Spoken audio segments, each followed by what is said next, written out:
Bro didn't even hesitate. तो हमारे Narendra bro ने मीडिया को कंट्रोल करने में कभी भी हेजिटेट नहीं किया और इनफैक्ट मीडिया को अपनी गोदी में बिठाने का फैसला उन्होंने 2002 में ही कर लिया था। You've been the leader of this state through a very difficult period. Do you think there's anything that you should have done differently? Yes, one area where I was very, very weak, and that was how to handle the media. और media से इतनी नफरत का कारण ये था कि 2002 में ग्राउंड रिपोर्टिंग के थ्रू ग्राउंड रियलिटी दिखा के मीडिया ने मोदी और संघ परिवार की पोल खोल दी थी। On the worst day of the violence, when murder and looting were taking place all across the city, we saw policemen just standing by, watching what was happening, but doing nothing to try to stop it. Did the police under your command do enough to stop the riots? Not only enough, but excellent work they have done. Everyone we've spoken to have said that the police did absolutely nothing. This is absolutely false propaganda. This is not the truth. Can you explain more? Who is perpetuating this false propaganda? That the information I'm reporting is taken from what I have seen with my own eyes. These are also false propaganda.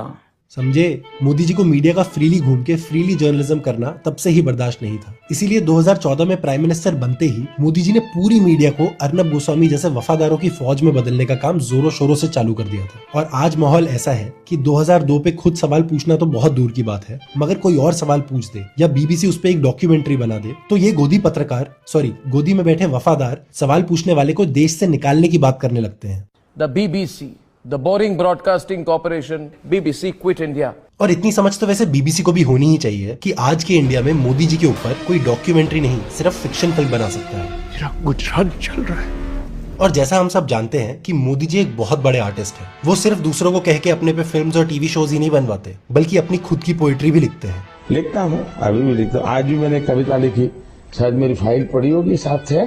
अब ये किसको पता था कि ये file मंगवा के poem पढ़ने वाला नाटक हमारे देश के लिए एक बहुत बड़ा मेमोरेबल गोल्ड माइन मोमेंट बन जाएगा। अभी तो ऐसे ही टेढ़े मेढ़े सारे अक्षरों में लिखा पड़ा है लेकिन अच्छा, लोग देख लेंगे, आप दिखा दीजिएगा। मेरे हैंडराइटिंग अच्छी नहीं लगेगी, लोगों को बहुत बुरा लगेगा। पर जब उन्होंने ये बोलते हुए थोड़ा सा पेज फ्लिप किया तो कैमरा ने पकड़ लिया कि मोदी जी की हैंडराइटिंग बिल्कुल भी खराब नहीं है। परफेक्ट प्रधानमंत्री मोदी जी की हैंडराइटिंग भी एकदम परफेक्ट कंप्यूटर प्रिंटेड फॉन्ट जैसी है। मतलब मोदी जी के साथ साथ उनकी हैंडराइटिंग भी नॉन बायोलॉजिकल निकली। ठीक है ना।